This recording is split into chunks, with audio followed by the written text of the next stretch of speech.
জিলহজের প্রথম দশকে এই আমলটা সম্পর্কে নবী করিম সাল্লাল্লাহু আলাইহি ওয়াসাল্লামের ভাষ্য খেয়াল করেন। তিনি বলেছেন, ফাকসিরু ফীহিন্না মিনাত তাকবীরি ওয়াত তাহলিলি ওয়াত তাহমিদ।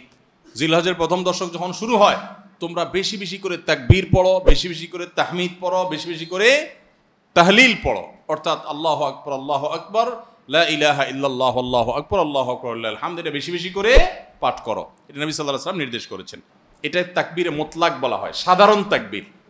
আল্লাহু আকবার, লা ইলাহা ইল্লাল্লাহু আল্লাহু আকবার ওয়ালিল্লাহিল হামদ। এই তাকবীরটা হলো মিন শাআইরিল ইসলাম। এটাকে আমরা করতে পারি, ইসলামের যে নিদর্শনগুলো আছে সেগুলোর মতো করে এই তাকবীরটা আমরা পাঠ করব। এমনভাবে পাঠ করব যে অলিতে গলিতে, রাস্তাঘাটে সব জায়গায় তাকবীরের ধ্বনি চলতে থাকবে, কারোর ডিস্টার্ব করে না। মৃদু কণ্ঠে সব জায়গায় গুনগুনিয়ে আমাদের মুখ থেকে তাকবীর চলবে। আপনারা অনেকে হয়তো শুনে থাকবেন, সাহাবায়ে কেরাম রিদওয়ানুল্লাহি তাআলা আজমাইনের মধ্যে থেকে কেউ কেউ, আবু হুরায়রা রাদিয়াল্লাহু তাআলা আনহু, আরো কোন সাহাবীর আমল বর্ণিত আছে যে জিলহজের প্রথম দশক শুরু হলে তারা বাজারে চলে যেতেন। বাজারে কেন যেতেন ভাই? শুধুমাত্র এই নিয়তে বাজারে যেতেন যে বাজারে গিয়ে অনেক মানুষজন থাকবে, তাদের সামনে গিয়ে উচ্চস্বরে তাকবীর পাঠ করব, আমার তাকবীর শুনে পুরো বাজারের সবাই গুনগুনিয়ে তাকবীর বলে উঠবে।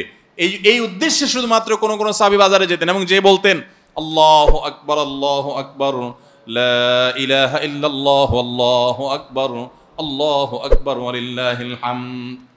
শয়তান আমাদের পুরো সমাজকে গ্রাস করে ফেলছে ভাই, সর্বত্র। আমাদের বাসা বাড়ি, আমাদের ব্যবসা প্রতিষ্ঠান, আমাদের শিক্ষা প্রতিষ্ঠান, আমাদের চিন্তা চেতনা, মন মগজ, দেহ মস্তিষ্ক, সবকিছু ইবলিস নানাভাবে আমাদেরকে প্রভাবিত করে রাখছে। ইবলিসের ওয়াজ তো আজকাল আমরা শুনি না। কোরআনে আল্লাহ তাআলা সবচেয়ে বেশি যাকে শত্রু হিসাবে দেখাইছেন সে হলো কে?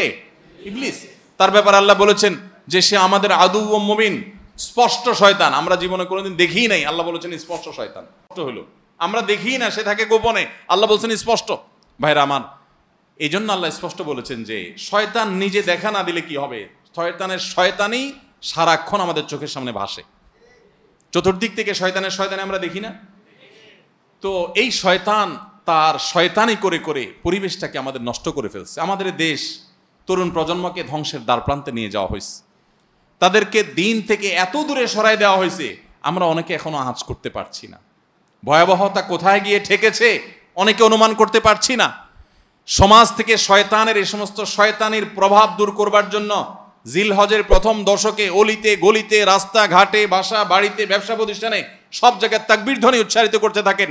এই তাকবীর ধ্বনি নীরবে না, সশব্দে। সশব্দে বলতে মানুষকে ডিস্টার্ব করে না, যতটুকু মানুষ সহনীয় হয় মৃদু কণ্ঠে এই তাকবীর গুনগুনিয়ে আমরা গাইতে থাকবো, আওয়াজ করে করে বলতে থাকবো, সর্বত্র এটি ধ্বনিত হতে থাকবে। এই আন্দোলনটা আমার প্রত্যেকটা একটু করতে হবে। রাজি আছি তো ইনশাআল্লাহ?